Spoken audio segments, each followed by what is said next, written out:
Ce soir, en doctrine, nous abordons un nouveau chapitre extrêmement important, c'est l'ecclésiologie. Coïncidence, vous allez me dire, je ne l'ai pas à chercher, c'est parce que dans toute théologie systématique, après la sotériologie vient l'ecclésiologie. Ayant terminé la sotériologie, c'est-à-dire l'étude du salut, nous arrivons tout naturellement à l'étude de l'Église, l'ecclésiologie. Qu'est-ce que c'est que l'Église ? Vaste question. Et question extrêmement difficile. Car comme je le disais hier, l'Église, c'est un mystère. Nous lisons ça dans les textes que nous avons lus hier, dans Éphésiens, notamment l'Épître aux Éphésiens qui sera la base de toute cette étude, forcément, puisque l'Épître aux Éphésiens, c'est l'Épître de l'Église. Nous aurons aussi en arrière-plan l'Épître aux Colossiens, qui est en quelque sorte le prolongement de l'Épître aux Éphésiens, qui, pour être plus général, n'en traite pas moins non plus de l'Église. Par conséquent, un mystère. Un mystère, nous est-il dit, caché en Dieu de tout temps, qui pourtant était présent dans le plan de Dieu dès le commencement, mais qui n'a été l'objet d'une révélation qu'à une période donnée. Et cette période, c'était après la Pentecôte. Et la plénitude du mystère de l'Église qui a été révélée par étapes. Nous pouvons dire que la première étape de cette révélation, c'est Jésus lui-même, notamment dans la fameuse déclaration à Pierre, « Sur cette pierre, je bâtirai mon Église ».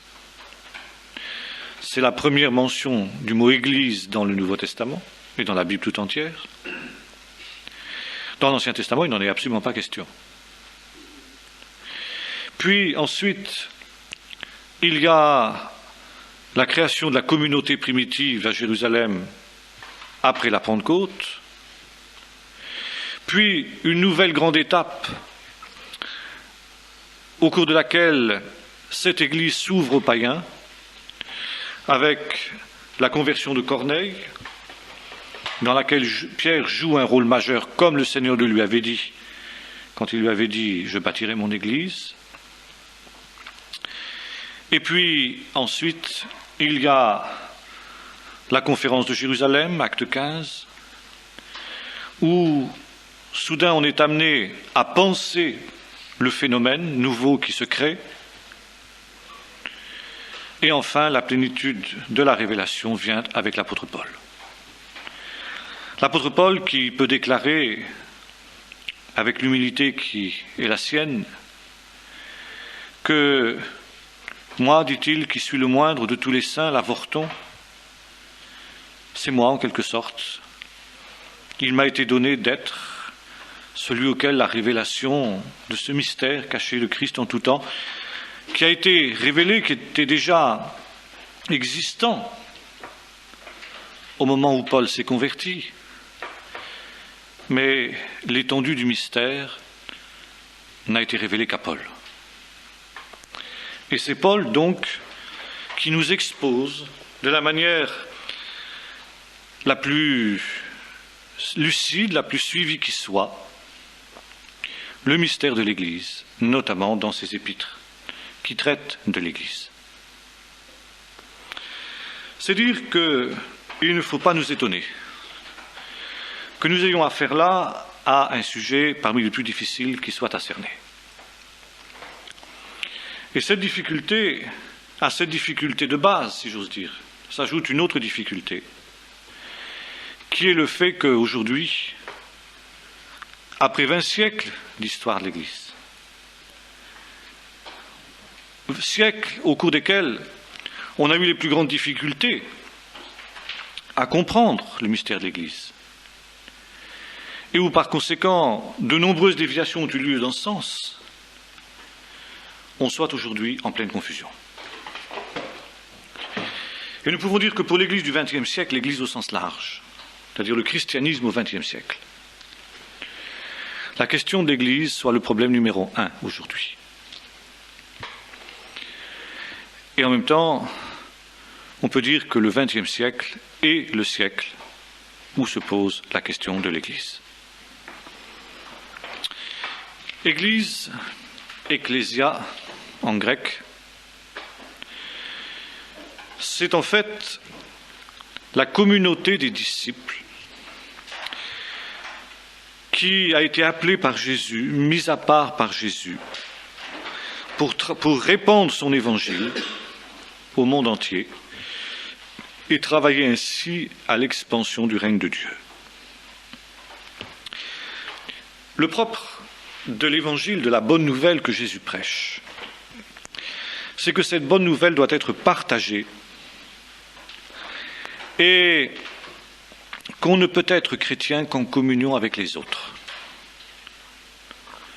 Ceci est la pierre angulaire de la doctrine de l'Église. Si l'on n'admet pas ça, alors on ne peut rien comprendre à la vision de l'Église. Et comme je disais hier, hélas, c'est une des notions les plus difficiles à faire entrer dans l'esprit des évangéliques. Pour les raisons que j'ai exposées, savoir que l'appel à la conversion individuelle, l'appel à une relation directe avec le Seigneur, une communion personnelle avec Dieu, qui sont essentielles, développe l'idée, si vous le voulez, que le chrétien individuel peut se passer de tout autre type de médiation. Et en même temps, il y a ici la réaction contre le catholicisme qui, lui, a multiplié les médiations et qui fait de l'Église un médiateur obligé pour venir à Christ. Or, avec raison, nous soulignons qu'il y a un seul médiateur entre Dieu et les hommes, mais également, s'il y a une médiation première avec le Seigneur, directe, dans la communion personnelle, l'étude personnelle de la Bible, la lecture personnelle, la prière personnelle, il y a des médiations secondes qui sont indispensables. Et l'Église est la concrétisation de ces médiations secondes. Et ça, nous aurons l'occasion de voir les différentes formes de ces médiations, qui sont les sacrements, bien que je n'aime pas ce mot. Je le récuse même. Mais il est certain que pour être second par rapport à la conversion, le baptême, par exemple, est une réalité importante, indispensable. La Sainte Seine l'est aussi. Ça, ce sont, dans la tradition protestante, les deux seuls sacrements que l'on reconnaît comme tels. Comme, personnellement, je rejette la notion de sacrement, que je considère ne pas être biblique. Je n'ai aucune peine à ajouter à cela la prière pour les malades, l'onction d'huile, etc. Donc ici, médiation seconde. Médiation seconde, donc Sainte Seine, automatiquement, qui dit Sainte Seine, la Sainte Seine n'est pas un rite magique.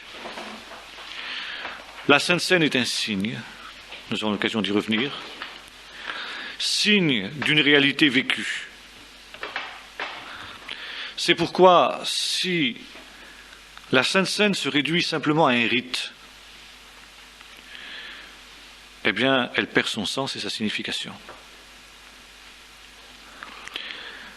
La Sainte Seine est un signe de la communion, la koinonia qui unit les membres du corps les uns aux autres. Et par conséquent, qui exprime concrètement une réalité qui est vécue en dehors du temps de Sainte Seine, en dehors du temps du culte. cette complémentarité des membres du corps les uns par rapport aux autres, cette vie proche les uns des autres, qui crée la communion, qui crée la koinonia, pour reprendre le terme grec, et qui s'exprime visiblement quand, le dimanche, les membres du corps sont rassemblés autour de la Sainte Seine. C'est une médiation seconde. Médiation seconde que les ministères, médiation seconde que la prière en commun, médiation seconde que l'interpellation de la parole de Dieu, etc., etc. Or, toutes ces réalités se vivent en Église. Et là, nous avons ces deux écueils qui sont représentés par, d'une part, la tradition catholique, qui dit qu'il ne peut pas y avoir de communion avec le Christ sans la médiation de l'Église. Et la position évangélique extrémiste qui ne s'exprime pas ainsi. Car le problème souvent, c'est qu'on a une théologie de l'Église qui est souvent fausse, mais qui existe, mais dont on ne tient pas compte du tout dans la pratique. Le problème est là. Le problème dans le lieu évangélique, il n'est pas doctrinal, il est essentiellement pratique. Car si j'ai une relation personnelle et directe avec le Seigneur, sans médiation, alors pourquoi une église? L'église est un luxe que je me paye. C'est un luxe ou c'est un plus dont je peux éventuellement me passer si cette église ne répond pas à ce que j'en attends. Et dans ce cas, je me récupère sur ma communion personnelle avec le Seigneur.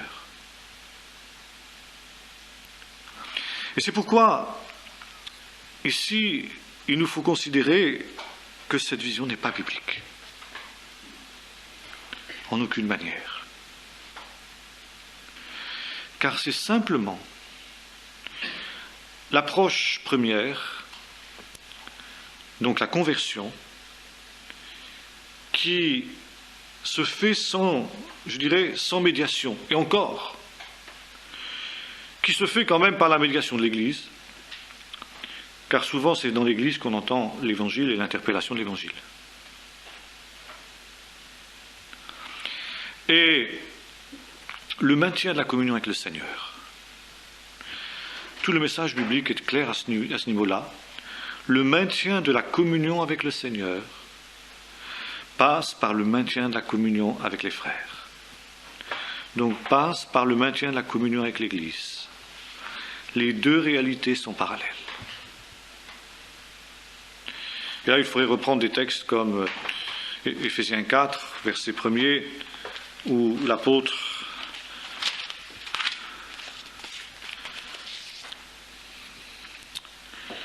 vous fait ce parallèle très, très intéressant. Il y a un seul corps, un seul esprit. Comme vous avez été appelés à une seule espérance par votre vocation, il y a un seul Seigneur, une seule foi, un seul baptême, un seul Dieu et Père de tous, qui est au-dessus de tous et parmi tous et en tous. Donc ici, Paul situe extrêmement bien le problème. Il met sur le même plan le corps de l'Église, donc, et le Seigneur. Il y a un seul corps, il y a un seul Seigneur, et il y a un seul Dieu. Et nous retrouvons là dans la même situation qu'au niveau du couple,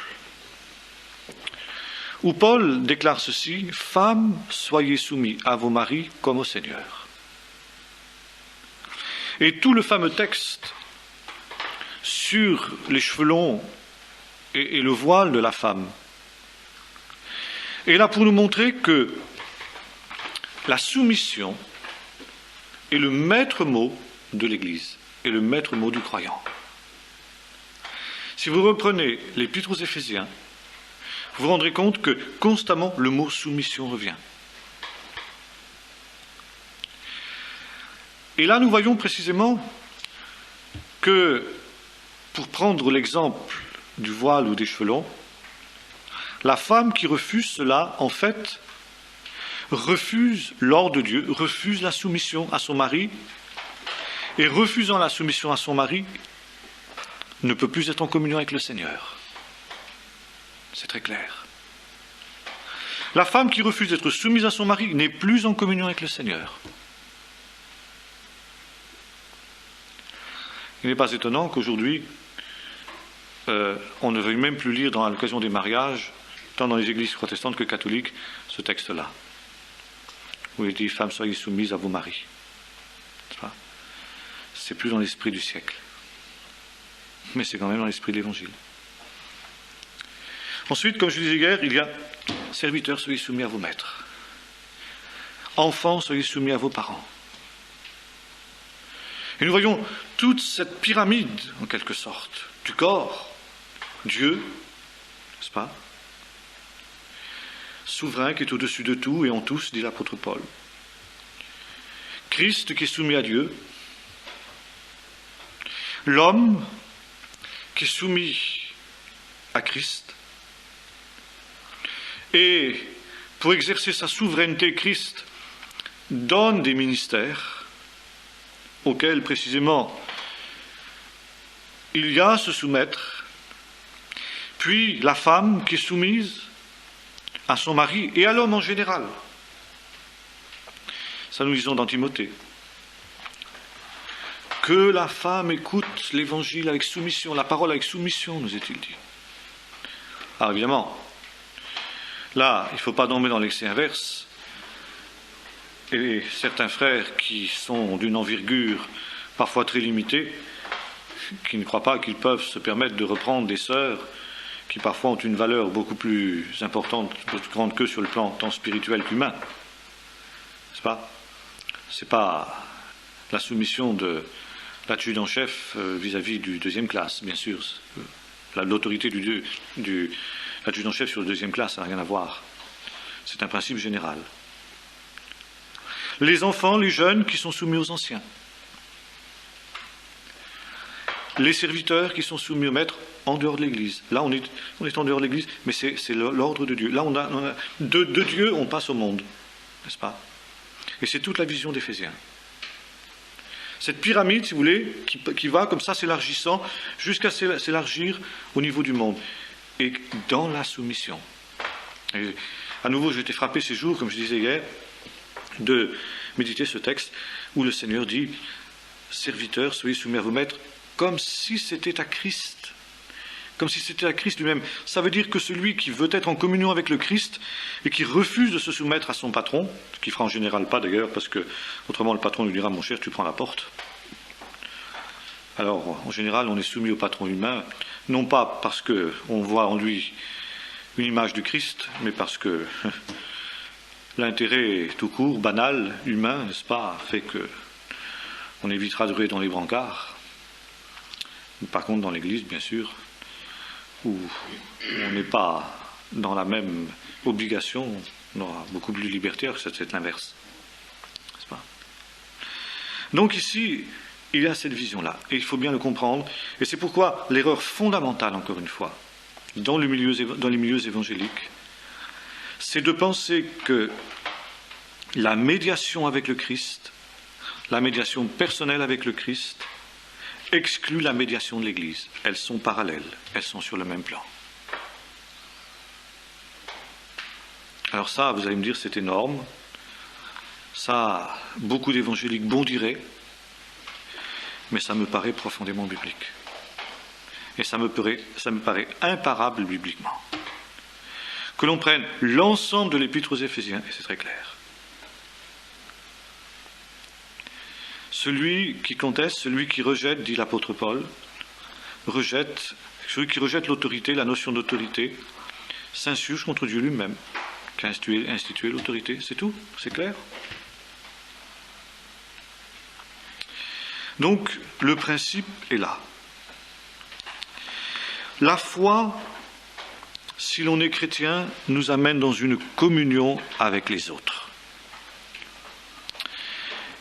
Et le principe fondamental qui fonde la communauté, c'est les béatitudes. Et ce n'est pas sans raison que les béatitudes sont au centre de l'Évangile, que c'est par elles que Jésus commence son ministère. Or, quel est l'esprit des béatitudes? C'est l'esprit d'humilité. Et alors, Jésus insiste constamment sur cette notion d'humilité par rapport à ses disciples. Alors là, il y aurait de très très nombreux textes que l'on pourrait prendre. Je pense simplement à celui du lavage des pieds. Quand Jésus dit « Est-ce que vous comprenez ce que je vous ai fait? Vous m'appelez Seigneur et Maître, et vous faites bien, je le suis. Mais je vous ai donné un exemple pour vous montrer comment vous devez vous comporter dans l'Église. Si quelqu'un veut être le plus grand, qu'il soit le serviteur du tous. On est grand par l'humilité. C'est l'inverse de ce qui est dans le monde. Et il y a ce texte extraordinaire où le soir de la Sainte Seine, les disciples se querellent entre eux, vous vous en souvenez, pour savoir qui est le plus grand. Et Jésus dit, les grands des nations, les rois des nations les tyrannisent et les grands se font appeler bienfaiteurs, mais qu'il n'en soit pas de même au milieu de vous. Car celui qui veut être le plus grand parmi vous doit être comme celui qui sert. Et là, il y a une allusion que seuls les Juifs peuvent comprendre, n'est-ce pas? C'est les rois des nations, c'est César, c'est les Romains. Les Romains qui dominent sur Israël. Et dans le langage codé des Juifs de cette époque-là, les Romains, on les appelait Édom, pour pas que les Romains comprennent qu'il s'agissait d'eux. Édom, c'était Ésaü, le frère de Jacob, le frère de l'ancêtre d'Israël. Et vous vous souvenez de ce qu'il avait été dit à Rebecca quand les jumeaux se battaient dans son ventre? Le plus petit dominera sur le plus grand. Et il y a cette annonce prophétique que Jésus fait à partir de ce texte, qu'au temps de la fin, Israël, et au-delà d'Israël, l'Église, qui est associée, nous allons voir d'une manière très proche, dominera sur Rome, sur Ésaü. Pour l'heure, c'est Ésaü qui domine sur Israël. Mais le temps viendra où les choses seront renversées. Et c'est pourquoi déjà les membres du corps doivent vivre les réalités du royaume. Parce que la Pâque que l'on est en train de célébrer est une anticipation du royaume. Et le soir de Pâques, qu'est-ce qui se passe? Eh bien, le plus important, ce soir-là, c'est le plus jeune. C'est le plus jeune enfant qui, seul a le droit de parler et qui dit « En quoi est-ce que cette nuit est différente de toutes les autres nuits ?» Et Jésus ici met en exergue l'importance de l'humilité. L'importance, donc autrement dit aussi, de la soumission. Car celui qui refuse de se soumettre automatiquement n'est pas humble. Et Paul dira, soyez soumis les uns aux autres, soumettez-vous les uns aux autres. Car finalement, même ceux qui exercent l'autorité, la plus grande autorité dans l'Église, doivent d'autant plus être soumis. N'est-ce pas? C'est ça que Jésus veut dire. Alors vous comprenez, comme je disais hier, combien on est loin ici de la vision évangélique, qui est faite de prétention, d'orgueil, de suffisance, n'est-ce pas? On pontifie, n'est-ce pas, avec la tranquille assurance des, pardonnez-moi l'expression bien souvent, de ceux qui des ignorants et des sots. Pontifie surtout parce que on a la connaissance. Seigneur me révèle, Seigneur m'a montré.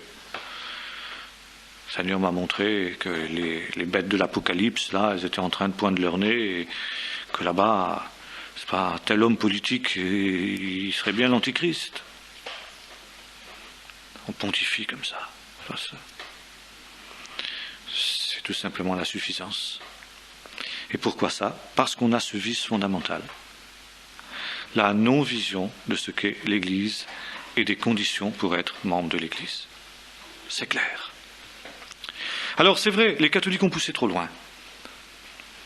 Les catholiques ont réduit ça au niveau humain. Ils ont institué la hiérarchie humaine qui n'est plus, si vous voulez, la soumission libre à cause du Christ et qui est devenue soumission obligatoire juridique, comme dans l'État. Vous êtes obligé d'être soumis à la police parce que sinon le policier, il vous tape dessus, il a l'autorité pour le faire. Vous êtes obligé d'être soumis aux fonctionnaires parce qu'ils ont l'autorité. Ils ont la force, la contrainte. Or, dans l'Église catholique, quand on lit les histoires, comment sont-ils arrivés là? Pour cette raison. Parce qu'ils se sont trouvés en face, justement, de rébellions et de choses semblables. Alors, pour avoir la paix, pour que ça marche, pour durer, eh bien, ils ont institutionnalisé la soumission. Ils ont institutionnalisé, si vous voulez, ce qui aurait dû être et demeurer spirituel, sous la soumission libre, volontaire et joyeuse. Seulement, quand Luther et Calvin et les réformateurs se sont révoltés contre cet excès de l'Église catholique, ils ont basculé dans l'excès inverse, ce qui est très humain. Et alors, ils ont introduit un principe extrêmement négatif. Ils ont introduit, comme je disais hier, le principe de la sanctification de la rupture. Alors qu'on ne comprenne pas mal, je ne dis pas qu'ils ont eu tort de rompre. Ils n'avaient pas le choix. Et ce qui est intéressant d'ailleurs de noter, c'est qu'au départ, Luther ne voulait pas rompre. Il a été contraint par les circonstances. Il a été contraint par le raidissement de la hiérarchie, etc. Il a dû rompre. Mais, si vous voulez, ceux qui sont venus après lui, au lieu de considérer la rupture comme quelque chose qui était négatif, parce que c'était finalement un pis-aller, exactement, si vous voulez, comme lorsque on coupe un membre dans un corps malade, dans un corps gangréné. Bon, on le fait parce que c'est indispensable, sinon c'est le corps qui meurt. Mais on ne va pas considérer que celui qui va marcher avec une seule jambe, celui qui va être unijambiste, c'est un mieux. C'est un pis-aller. Hein? Et au lieu de considérer que c'était un pis-aller de cet ordre-là, eh bien maintenant, on s'est mis à imiter Luther et Calvin dans la rupture. Et alors que Luther et Calvin avaient rompu pour des raisons fondamentales, des raisons graves, car il y a effectivement un appel à la rupture. On voit dans le livre de l'Apocalypse où il est dit de la grande Babylone, la grande prostituée, sortez du milieu d'elle. Mais quand doit-on sortir? Quand on a affaire à la prostituée. Et vous vous souvenez que Luther et Calvin, Luther notamment, quand on a fait l'histoire de l'Église, on a vu ça, sont arrivés à la conclusion que l'Église catholique de leur temps était devenue la grande prostituée. Et ils n'ont quitté l'Église que quand ils ont eu cette conviction, ce qui est très intéressant. Alors, ça quand même limite drôlement les choses. Car la prostituée, c'est le comble de la déchéance, le comble de l'apostasie. Et l'Église catholique du XVe et du XVIe siècle, comme on l'a vu dans l'histoire de l'Église, était effectivement dans un état qui n'était pas loin d'être celui-là. Et alors à partir de là, n'est-ce pas, eh bien on continue à rompre. On continue à rompre.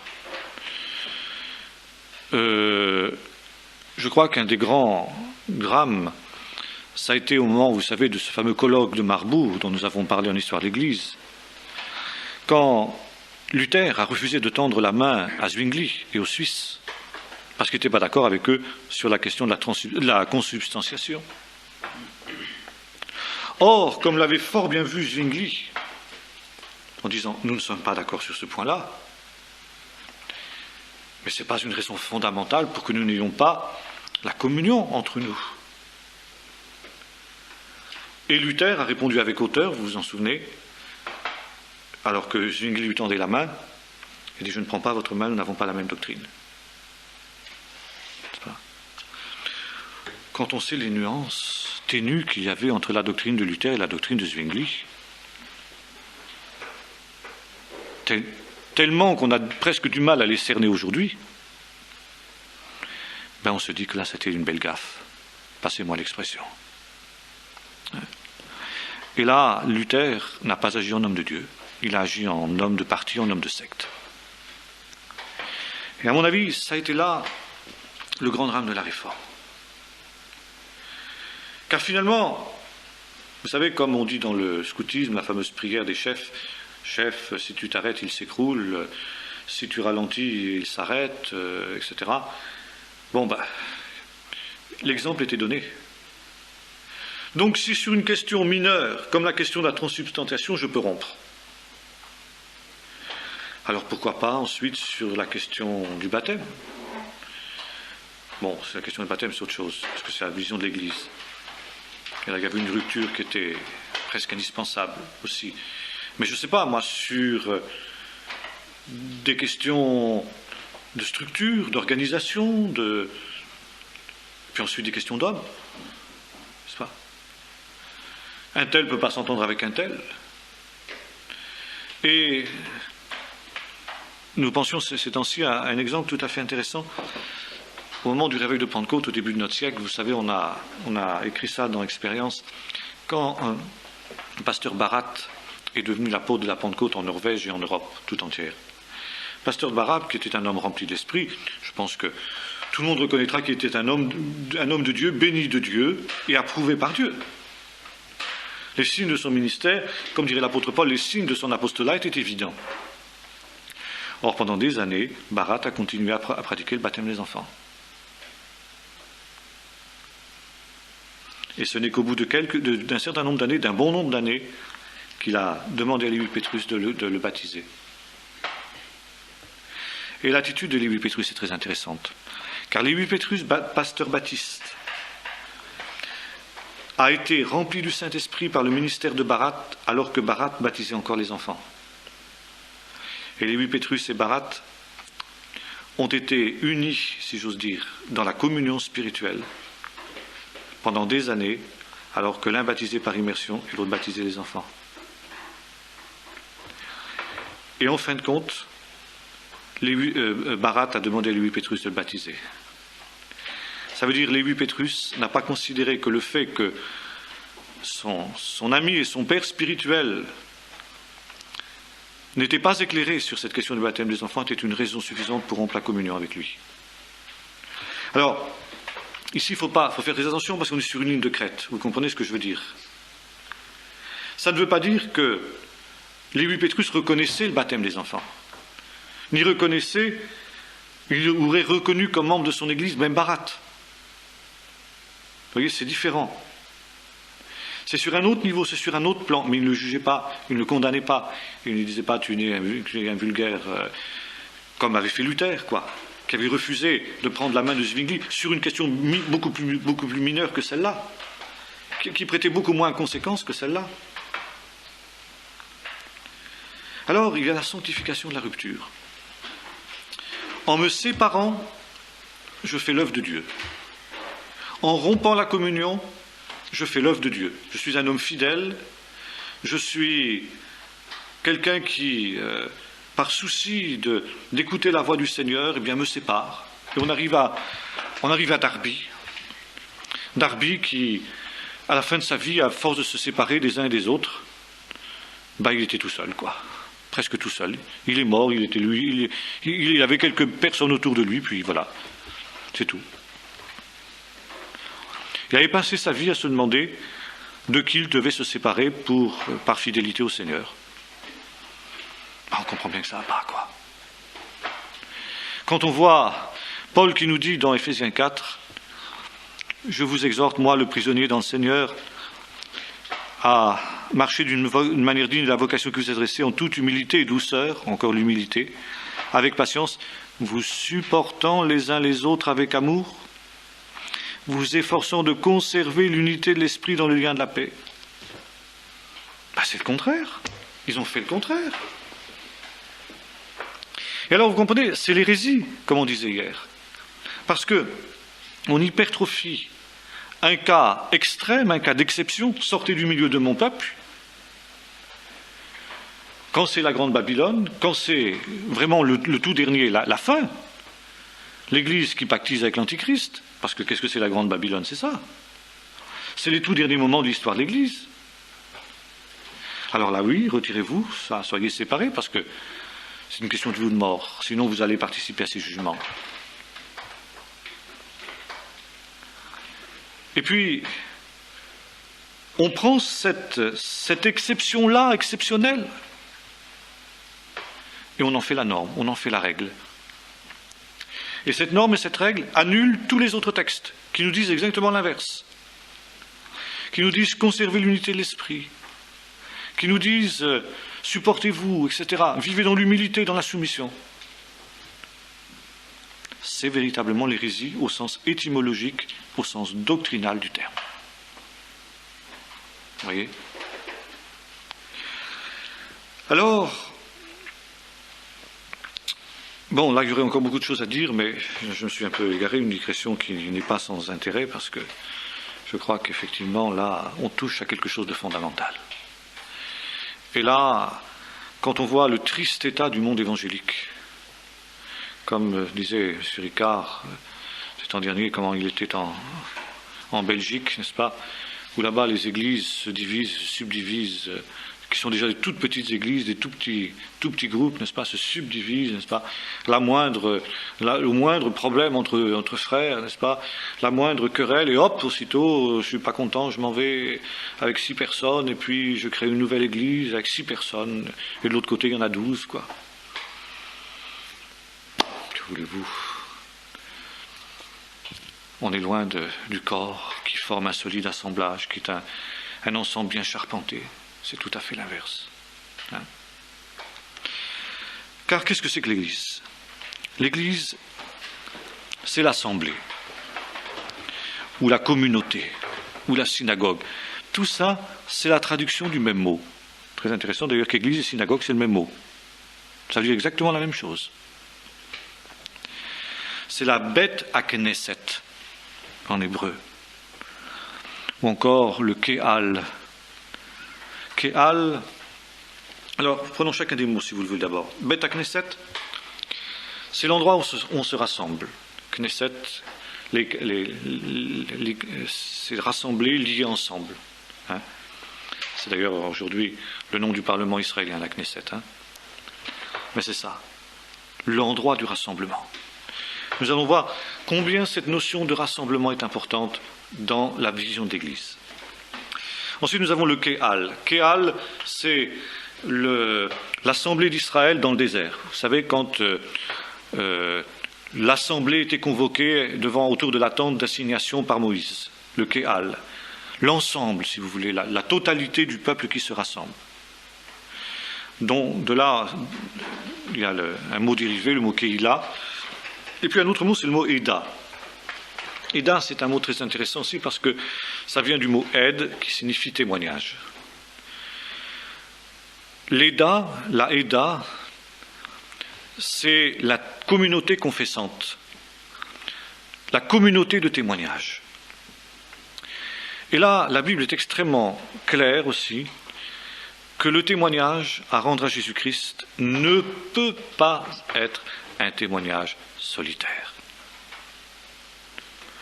Et comme je le faisais remarquer, et je l'ai fait déjà remarquer dans le passé également, Jésus a toujours envoyé ses disciples 2 par 2. Jésus n'a jamais envoyé d'homme seul. Jamais.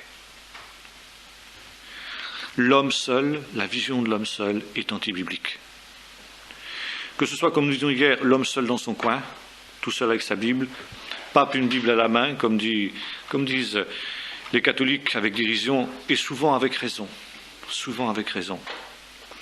Ça, c'est une interpellation qu'il faut écouter, n'est-ce pas? Ou bien que ce soit l'homme seul, comment dirais-je, dans les responsabilités. C'est une autre déviation des milieux évangéliques et protestants. Le pasteur, homme orchestre. Hein, le pasteur qui est d'un côté, et puis les membres qui écoutent, qui s'asseyent, et puis qui écoutent la parole de Dieu, et puis c'est tout, qui en reste là. Hein. Et le pasteur qui porte seul la responsabilité de la communauté locale. C'est antibiblique. C'est antibiblique. Alors, ça ne veut pas dire que tout le monde est au même niveau. Et ça ne veut pas dire que tout le monde peut tout faire. Là, c'est toujours pareil, c'est toujours, vous voyez, c'est toujours l'équilibre sur la corde raide. Et certains milieux évangéliques, justement, pour éviter l'anarchie et la démocratie, ont fait ce qu'a fait l'Église catholique, finalement. La cléricalisation. Il y a le pasteur et les laïcs. Donc les clercs et les laïcs. Et les affaires de l'Église sont entre les mains des clercs pour éviter les débordements par les laïcs. Comme on voit, par exemple, je disais tout à l'heure, on avait reçu une lettre qui nous a fait rire à table, là. Ceux qui étaient à table, je l'ai fait circuler un petit peu, une lettre d'un médecin du nord de la France qui nous écrivait une lettre bracadabrante, n'est-ce pas, complètement loufoque, à la suite du dernier Keren qu'il avait reçu, n'est-ce pas. Il est en train de recoudre la tunique du Christ, n'est-ce pas. Et puis des loufoqueries du même ordre. Jésus-Christ, c'était pas le vrai Messie, c'était Jean-Baptiste. En fait, on a trafiqué, c'était Jean-Baptiste le Messie, et puis, enfin, toute une histoire à dormir debout, quoi. Hein. Bon, je disais à ceux qui étaient là, je dis, mais imaginez qu'un bonhomme comme ça soit dans une assemblée de type Frères Larges, où chacun peut prendre la parole, chacun peut s'exprimer, ou bien dans un milieu comme les hommes d'affaires chrétiens, où c'est la démocratie totale, n'est-ce pas? Chacun peut s'exprimer, chacun peut dire, chacun peut donner son avis sur tout. Eh bien, vous auriez ce gars-là qui se lèverait, et puis qui sortirait son tissu d'ineptie. Alors, si c'est trop gros, ça passerait peut-être pas, mais si c'est plus subtil, ça crée des erreurs doctrinales. Il entraîne quelques personnes qui vont être séduites par cette vision-là. Ah oui, c'est vrai, Jean-Baptiste est le Messie. Et puis ça va vous donner la secte des Jean-Baptistes. Ou je sais pas, ils appelleront ça. Et voilà. N'est-ce pas? Alors pour éviter ça, il y a la cléricalisation. On dit les laïcs sur la touche, les clercs, ceux qui sont formés, etc., mènent les choses. Mais ce n'est pas biblique. C'est pas biblique. Et petit à petit, on tombe dans la déviation catholique. Et puis à l'inverse, il y a les darbistes, il y a les frères larges dont je parlais tout à l'heure, il y a les Quakers, où chacun peut tout faire, chacun, c'est le sacerdoce universel, il n'y a pas de responsable, il n'y a pas de pasteur, chacun peut dire n'importe quoi, puis la division est automatique. Car un sort sa doctrine, n'est-ce pas? Moi, c'est Jean-Baptiste qui est le Messie. L'autre dira, c'est Thomas qui a écrit, c'est ça qu'il écrit aussi dans sa lettre, ce brave. C'est Thomas qui a écrit les évangiles, et puis, etc. Alors à cause de ça, parce que c'est Thomas qui a écrit les évangiles, on se sépare. Parce que les autres n'acceptent pas la doctrine, forcément, elle est anti-biblique. Alors on se divise. Alors je vous, c'est pas facile de trouver l'équilibre. En fait, l'équilibre, il est dans la vision biblique, c'est tout. La reconnaissance de ce que Dieu a donné aux uns et aux autres. La reconnaissance de chacun, d'abord, qui, dans l'humilité, sait ce à quoi il est appelé et ce à quoi il n'est pas appelé, qui reconnaît ses propres limites, et puis ensuite, ce qui est officiellement reconnu par la communauté. N'est-ce pas? Alors, bien sûr, il y a tout un travail de discernement, il y a tout un travail il y a tout le processus qui est aussi prévu par le Seigneur. Si quelqu'un veut être comme ci, il veut avoir une responsabilité, il doit d'abord être comme ci, comme ça, donner un bon témoignage, être sérieux, être mari d'une seule femme, pas ivrogne, pas donner au vin. S'il veut enseigner, il faut qu'il ait donné les preuves qu'il est capable d'enseigner la saine doctrine et pas toutes sortes d'histoires farfelues, etc. Enfin bref. Il y a des critères qui sont donnés. C'est pas facile, mais on peut le faire. On peut le faire. Alors, on comprend ici pourquoi l'apôtre dit c'est un mystère. Mystère, vérité révélée qui était cachée auparavant, et dans lequel les anges ont désiré plonger le regard. Et en même temps, nous voyons que c'est un mystère qui est opposé à un autre mystère, le mystère d'iniquité, donc la prostituée. Ces deux mystères qui sont parallèles. Et nous voyons une chose, c'est que les deux mystères, ils cohabitent. Par exemple, les antichrists, il nous a dit, ils étaient au milieu de nous, ils sont sortis du milieu de nous, mais ils n'étaient pas des nôtres. Donc, les deux mystères, ils cohabitent, si j'ose dire, côte à côte, dans la structure visible de l'Église. Et on pourrait reprendre aussi la parabole du bon grain et de l'ivraie, où les deux croissent ensemble, mais au fur et à mesure qu'on approche du temps de la moisson, la différence se fait de plus en plus nette. Comme quand arrive le temps de la maturation, l'ivraie, on ne le distinguait pas très bien du bon grain quand le blé était en herbe, mais maintenant ça se voit, ça apparaît. Alors, c'est ça. Et maintenant, il y a un autre point très important. C'est la relation avec Israël. Ça aussi, c'est un point qui a été presque totalement escamoté.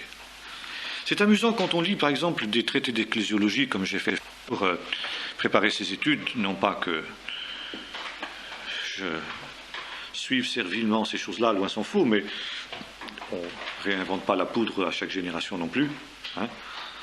Et bien évident qu'on tient compte de ce qu'ont écrit d'autres, quand même, au besoin pour les rejeter, ou pour les critiquer, ou pour les nuancer. Et là non plus, je n'ai pas l'intention d'être, ni la prétention d'être à moi seul docteur, qui a la réponse sur tout, et il s'agit là aussi d'être en communion avec l'Église universelle, et l'Église universelle, ce n'est pas simplement l'Église du XXe siècle, c'est l'Église de tous les temps. Il y a des hommes qui ont reçu des révélations de Dieu, il y a des hommes qui ont reçu des visions précises dans certains domaines, et bien évident que je vais écouter avec le plus grand soin ce que Dieu a révélé à un Donald J.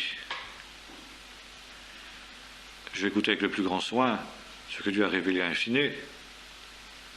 C'est évident.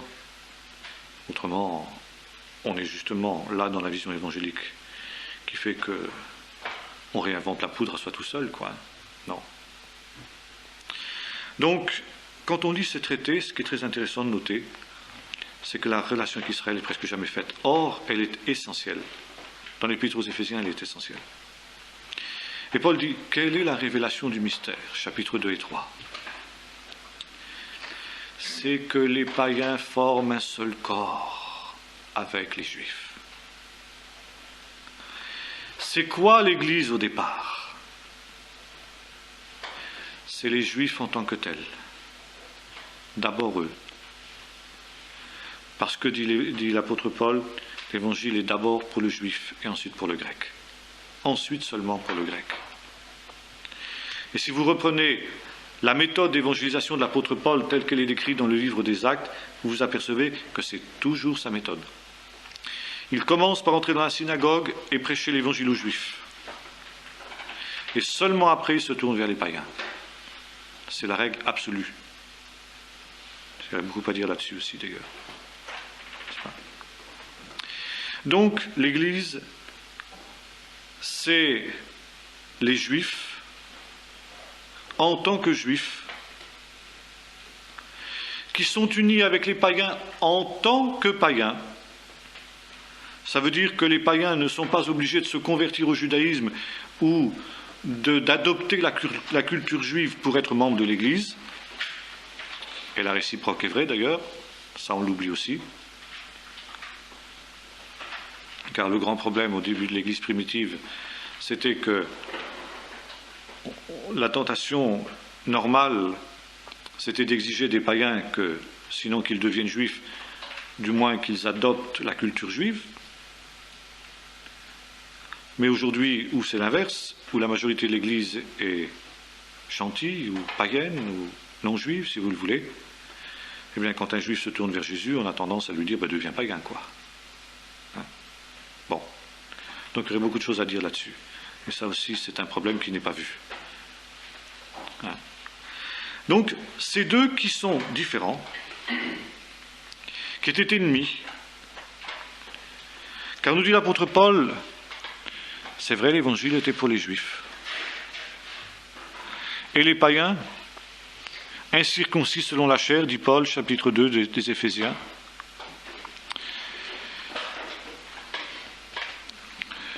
étaient en ce temps-là, sans Christ, privés du droit de cité en Israël, étrangers aux alliances, à la promesse, sans espérance et sans Dieu dans le monde. Voilà la situation des païens. Étrangers aux choses de Dieu. Jésus le dit à la cananéenne, vous vous en souvenez? Il n'est pas bon de prendre le pain des enfants pour le jeter aux petits chiens. Je n'ai été envoyé que pour les brebis perdues de la maison d'Israël. N'allez pas vers les Samaritains ni vers les païens, allez vers les brebis perdues de la maison d'Israël, dit Jésus à ses disciples. L'évangile est premièrement pour le juif. Et l'Église, c'est d'abord l'Église d'Israël, c'est ça que ça veut dire. Ke'al Israël, c'est-à-dire ce qui était dans le désert. Quand l'assemblée se rassemblait autour de la tente d'assignation dans Noé, c'est ça. C'est le résumé, le terme exact, c'est Ke'al Israël, Église d'Israël. Et dans sa grâce infinie, Dieu accepte de détruire, nous est-il dit, le mur de séparation, l'inimitié, d'enlever la barrière qui empêchait les païens d'avoir accès au sanctuaire. Et là, Paul ici prend une image aussi qui est tout à fait typique, n'est-ce pas? C'est que vous vous souvenez que dans le temple de Jérusalem, il y avait le parvis des païens, le parvis des nations, et puis ensuite il y avait la cour d'Israël. Et vous vous souvenez, on en a parlé en histoire d'Israël, il y avait cette inscription, qu'on a retrouvée d'ailleurs dans les fouilles archéologiques, en 3 langues, hébreu, grec et latin, n'est-ce pas? Avertissement à tout païen qui franchira cette enceinte, n'est-ce pas? Son sang sera sur sa tête, il sera mis à mort immédiatement. Vous vous souvenez que c'est pour ça qu'on a arrêté Paul au moment de son retour à Jérusalem, parce qu'on croyait qu'il avait introduit Tite, un païen, dans la cour d'Israël. Alors Paul dit voilà, il y avait la barrière. Elle empêchait les païens de s'approcher de Dieu, de s'approcher de la présence de Dieu, du sanctuaire. Et en Jésus, le voile est déchiré. En Jésus, cette barrière est détruite. Et vous, qui étiez ainsi, dit l'apôtre Paul, vous étiez éloignés, mais vous avez été rapprochés par le sang du Christ. Car il est notre paix, lui qui des deux n'en a fait qu'un, il a renversé le mur de séparation de l'inimitié, ayant anéanti dans sa chair la loi des ordonnances, etc. Avec les deux, il a fait un seul homme nouveau, en établissant la paix et en les réconciliant avec Dieu l'un et l'autre en un seul corps, par le sang de la croix, et en détruisant l'inimitié. Il est venu annoncer la paix à vous qui étiez loin et la paix à vous qui étiez près, car par lui les uns et les autres, nous avons un même accès auprès du Père dans un même esprit. Voilà le grand miracle. Voilà le grand mystère. Voilà la grande révélation dans laquelle les anges voulaient plonger leur regard. Voilà ce qui est le point essentiel qui a été révélé à Paul, c'est que les païens sont co-héritiers des saints, ça veut dire du peuple d'Israël, le peuple des saints. Ils ont accès à l'héritage d'Israël, ils ont accès aux promesses d'Israël. C'est ça l'Église. Vous voyez? C'est pas évident. C'est pas évident pour beaucoup de théologiens cet aspect-là. Et pourtant, il est essentiel. Je ne comprends pas comment on ne le voit pas. Je ne comprends pas. Si, je comprends. C'est parce qu'il y a des siècles de tradition. Et quand on étudie ces textes-là, quand on entend des prédications sur ces textes-là, alors il y a tout de suite une transposition qui est faite. Enfin, les noirs, les blancs, il n'y a plus de différence entre ceux du tiers-monde et nous, etc. L'étranger qui est dans tes portes, les maghrébins qui sont au milieu de nous. Mais je m'excuse. Mais ces textes n'ont rien à voir avec ça. Ces textes ont à voir à une réalité spirituelle qui était le fait que les non-juifs, de par la loi d'Israël dans l'Ancien Testament, n'avaient pas accès auprès de Dieu. C'est clair. Et voilà, en Christ, il y a cette réalité nouvelle, c'est l'Église. Alors vous comprenez comment l'Église ne peut pas exister en dehors d'Israël. C'est pas possible. L'Église n'existe pas sans Israël. Et Paul dit, vous êtes greffés sur l'olivier d'Israël. Ben oui, ça tombe sur le sens. Mais les branches ont été retranchées, les branches incrédules, d'accord, mais le tronc demeure. La réalité d'Israël demeure. Le reste sanctifie le tout. Et comme il y a un reste dans l'élection de la grâce, finalement, pour Dieu, ça ne change pas fondamentalement les choses. Il y en aurait encore 50 ou 7000 comme au temps d'Élie. Ça ne changerait finalement pas grand-chose au problème. N'est-ce pas ? L'Église ne peut pas exister sans Israël.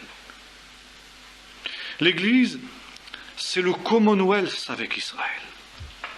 Qu'est-ce que ça veut dire ? Ça veut dire, si vous voulez, la communion, la communauté avec Israël. Ça ne veut pas dire que c'est le nouvel Israël, comme on l'a conclu un peu vite, ni que c'est une extension d'Israël, que nous devenons Israël, nous devenons des Juifs de cœur, comme disent certains, amoureux d'Israël, un peu sentimentaux et qui font un raccourci un peu rapide. C'est pour ça que c'est un mystère. Là, c'est un mystère. Puis en plus, il y a le mystère d'Israël derrière. Alors, ça fait 2 mystères. 1 plus 1 mystère, 2 mystères, ça fait beaucoup.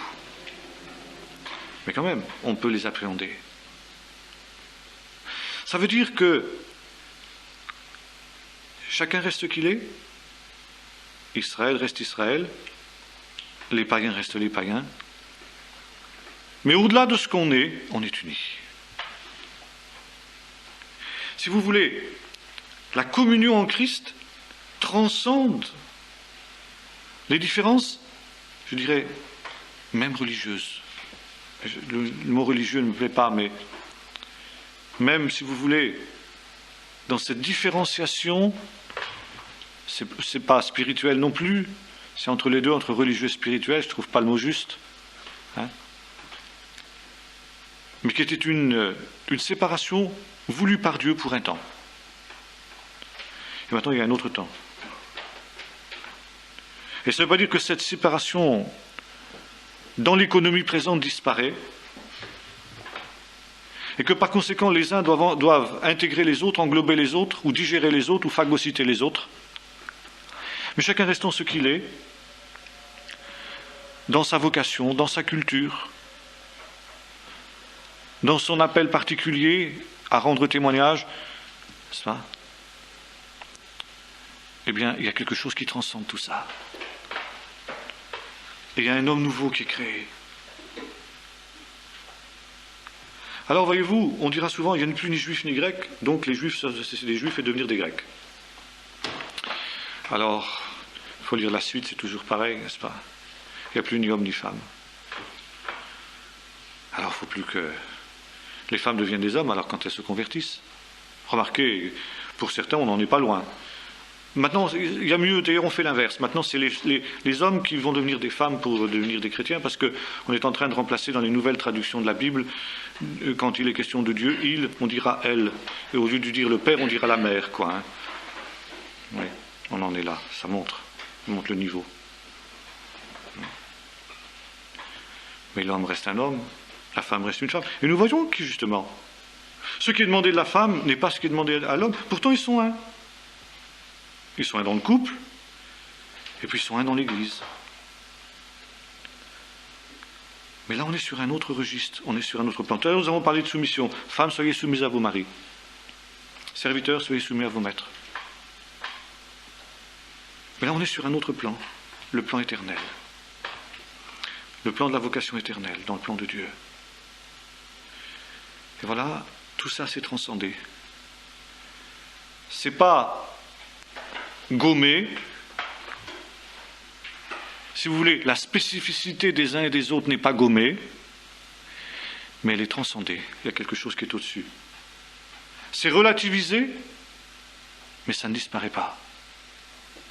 Et de la même manière que la femme dans l'Église a une vocation qui n'est pas celle de l'homme, que les anciens ont un rôle différent de celui des jeunes, De la même manière, la vocation des Juifs et celle des païens dans l'Église se complètent. Et c'est pour ça que je disais, c'est un Commonwealth. Vous savez, comme on emploie sur le plan politique le Commonwealth britannique, c'est-à-dire que les peuples de l'Empire britannique ont chacun leur spécificité. Vous avez les Anglais, vous avez les Canadiens, vous avez les Australiens, vous avez les Néo-Zélandais, etc. Bon, chaque nation a son autonomie, son indépendance, etc. Et puis, il y a des intérêts communs, une richesse commune, dit littéralement le mot Commonwealth, n'est-ce pas? Des intérêts communs qui les unissent. Il y a une communauté, n'est-ce pas, des peuples britanniques.